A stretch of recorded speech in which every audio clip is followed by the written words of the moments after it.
नमस्कार दोस्तों, real Bharat news में आपका स्वागत है। मैं हूं अमरेंद्र सिंह।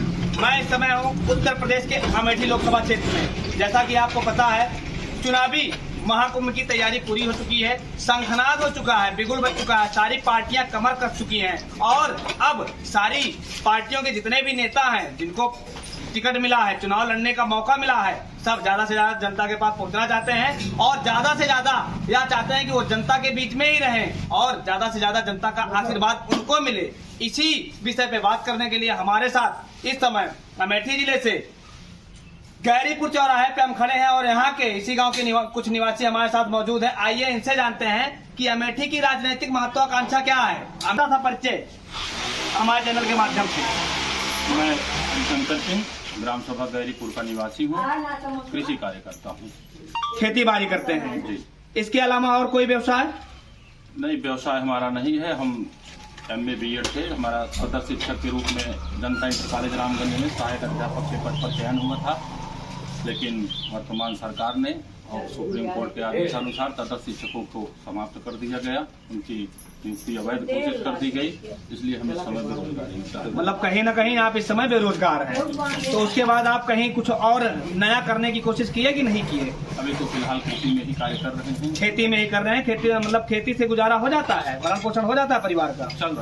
चल रहा है।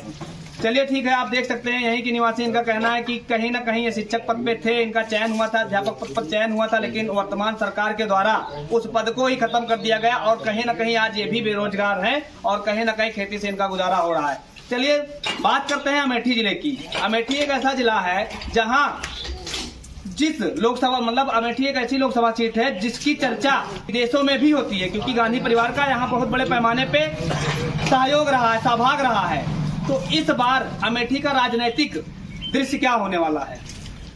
देखिए, राजनीतिक दृश्य की बात तो हम अभी आप नहीं कर सकते हैं, क्योंकि अभी तो चुनाव मैदान में पूरी तरह से उम्मीदवार ही नहीं आए हैं। अभी तो केवल भारतीय जनता पार्टी ने ही अपना उम्मीदवार घोषित किया है। कांग्रेस गठबंधन के द्वारा यहाँ चुनाव लड़ रही है, लेकिन अभी उसके प्रत्याशी का यहाँ नाम नहीं आया है। जनता की अपेक्षा है और उम्मीद भी लगाए हैं कि राहुल गांधी जी यहाँ से चुनाव लड़ें और फिर से यहाँ का नेतृत्व करेंगे। यहाँ के लोगों की आशा है। मतलब स्मृति ईरानी जो कह रही है कि 10 साल कैबिनेट मंत्री रही है भारत सरकार में और पिछली बार यहाँ से 55,000 वोटों से चुनाव जीत कर गई थी राहुल जी से, और कहीं न कहीं गांधी परिवार को यही की जनता ने नकारा था। तो इस बार गांधी परिवार को यहाँ की जनता स्वीकारेगी? देखिए, रही बात 10 साल कैबिनेट मंत्री की, तो अमेठी वो स्थान है जो प्रधानमंत्री पैदा करता है। जी, प्रधानमंत्री नहीं देते हैं हम प्रधानमंत्री बनाते हैं। किंग मेकर की भूमिका अमेठी के सांसद के द्वारा थी। तो जिस तरह के यहाँ के सांसद जी थे, कुछ लोगों को उनसे अपेक्षाएं ज्यादा थी जो उनके उम्मीद के अनुसार हो नहीं पाई, जिसका नतीजा पिछला चुनाव रहा। लेकिन जो अपेक्षाएं, जो उम्मीदें उनको स्मृति जी से थी, वो उससे बहुत दूर रही। उनके मन के अनुरूप बहुत से लोगों को उनसे काफी उम्मीदें थी, लेकिन वो उस तरह की कार्य नहीं कर पाई, इसलिए इस बार उनकी बहुत अच्छी स्थिति यहाँ नहीं है। जैसा कि आप देख सकते हैं हमारे साथ बने हुए हैं और इनका कहना है कि कहीं ना कहीं यह अमेठी लोकसभा क्षेत्र कहीं ना कहीं यह प्रधानमंत्री भी देता आया है, क्योंकि राजीव गांधी जी यहीं से लोकसभा चुनाव जीते थे और 1984 में उस देश के प्रधानमंत्री बने थे और कहीं ना कहीं यहाँ से कई बार सांसद रह चुके राहुल जी, सोनिया जी, और गांधी परिवार का दबदबा इस सीट पे रहा है और इनका कहना है फिर से रहेगा। चलिए और एक बात जानते हैं, भारत की जो सरकार है, मौजूदा सरकार, जो वो काम की बात करती है, विकास की बात करती है, क्या आपको नजर आता है कि इस सरकार में विकास हुआ है 10 साल में?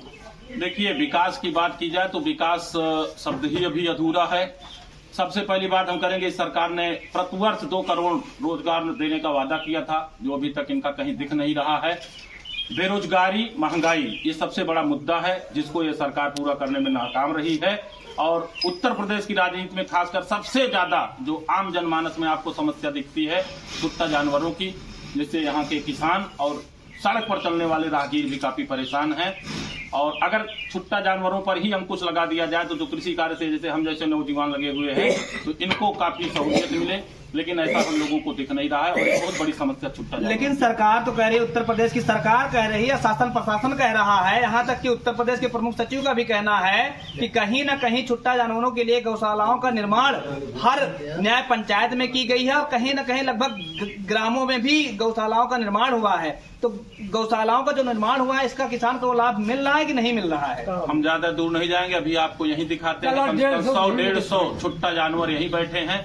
हाँ, सरकार ने गौशालाओं का निर्माण कराया है, लेकिन मुझे कहने में जरा भी गुरेज नहीं है। गौशाला जो संचालक हैं या गौशालाएं जो चल रही हैं, उसमें बहुत भ्रष्टाचार है। गौशाला संचालक जो हैं, उन पे भी लगाम लगाई जाए, क्योंकि वो लोग क्या करते हैं, पशु को पैसा लेकर गौशाला में प्रवेश देते हैं और दूसरे दिन तीसरे दिन फिर से बैक डोर से उसको खोल दिया जाता है और वो पशु पुनः उसी स्थिति में आ जाते हैं और गांव वालों को जो समस्या हो रही, किसान को समस्या हो रही, सबसे बड़ी समस्या पशुओं से है और सरकार इस पे विशेष ध्यान दे। एक चीज और पूछना था, इस चुनावी महाकुंभ की शुरुआत आपके प्रदेश के मुख्यमंत्री श्री योगी आदित्यनाथ के द्वारा कल गाजियाबाद से की गई। गाजियाबाद में योगी जी ने कहा कि हम कल उनका तेवर जो दिखा वो काफी गर्म तेवर था। उन्होंने कहा कि हम यहाँ भजन कीर्तन करने नहीं आए हैं, ताली बजाने नहीं आए हैं, हम यहाँ शासन सत्ता चलाने आए हैं और शासन सत्ता चलाने के लिए हमको कितना भी कठोर होना पड़ेगा होऊंगा और कहीं न कहीं गुंडा माफियाओं के लिए इस प्रदेश में कोई जगह नहीं है और काम विकास का हो रहा है, वो होता रहेगा। इस पर क्या कहेंगे?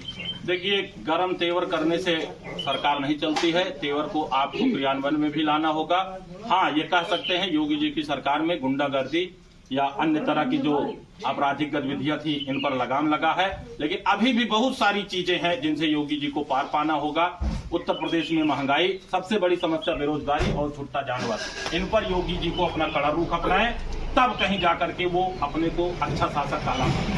अच्छा, ये बताइए, 7 साल का योगी जी का कार्यकाल है और 5 साल का इसके पहले अखिलेश जी का कार्यकाल था और दोनों का अनुभव आपके पास है, तो एक छोटा सा रिव्यू इस पे आपसे लेंगे हम कि 5 साल वर्सेस 7 साल कौन सा अच्छा है आपके दृष्टि से, आपके नजरिए से? अगर हम निसंदेह देखना चाहें तो जितनी जन कल्याणकारी योजनाएं और जितनी सरकारी कार्यक्रम अखिलेश की सरकार में आए थे, वो योजनाएं या उस तरह का कार्यकाल योगी जी का नहीं रहा है। हाँ, इनके कार्यकर्ताओं से पूछिए या इनकी सरकार से पूछिए तो 2-3 साल का कोरोना रोते हैं। कोरोना में ये बताते हैं कि हमको कार्य करने का बहुत अच्छा मौका नहीं मिला, लेकिन आप खुद सरकारी आंकड़े, सरकारी कार्यालयों को देखेंगे तो जितना कार्य 5 साल में अखिलेश ने किया था, उतना अभी 7 साल में बाबा नहीं कर पाए। लेकिन इनका तो कहना है, कहीं ना कहीं सरकार का कहना है, एक सवाल मेरा आपसे और है, इस सरकार का कहना है, केंद्र की सरकार का भी कहना है और राज्य की सरकार का भी कहना है कि मेडिकल कॉलेज से लेके पढ़ाई के क्षेत्र में, यूनिवर्सिटी से लेके हर क्षेत्र में हमने काम किया, हर चीज को हमने डबल किया है। इस पर क्या कहेंगे? देखिए, मेडिकल कॉलेज जो कह रहे हैं, मेडिकल कॉलेज अभी शुरू बहुत कम ही जगह पर शुरू क्या कहीं हो ही नहीं पाए हैं। निर्माण चल रहा है, कार्य किया है, लेकिन आपको उत्तर प्रदेश में तो स्थिति ठीक ठाक है, लेकिन अभी अगर आप केंद्र की बात करेंगे तो जेपी नड्डा जी ने भागलपुर के मेडिकल कॉलेज का बयान दिया था, वहां पर कुछ था ही नहीं।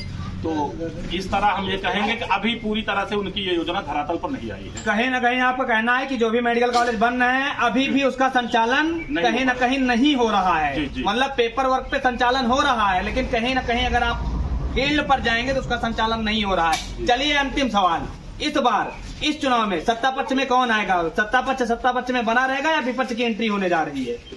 देखिए, उम्मीदें लोगों को है सत्ता परिवर्तन होने की और वहाँ गठबंधन लड़ाई लड़ रहा है। अब देखिए, आगे देखा जाता है। चलिए, हमारे साथ समय देने के लिए बहुत बहुत आपको धन्यवाद। इनका कहना है कि कहीं ना कहीं लोगों के नजरिए से अगर देखा जाए तो इस बार सत्ता परिवर्तन होने के चांसेस अधिक हैं। हमारे साथ समय देने के लिए धन्यवाद। जय हिंद, जय भारत।